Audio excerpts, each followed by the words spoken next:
Сегодня 2 апреля, мост подвесной. Его сейчас собираются резать для того, чтобы пропустить вот эти льды, которые он загородил. И якобы на уровне власти принято решение, что этот мост резать.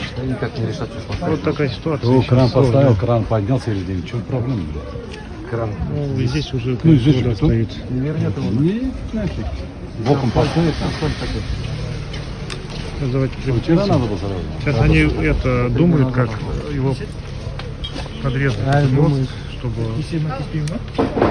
освободить. Я так понял, что решили пожертвовать мостом. Мостом решили пожертвовать. Кран боком поставил, боком поднял. Такая ситуация сейчас здесь. Это город Уральск, сегодня 2 апреля. Он не так уверен.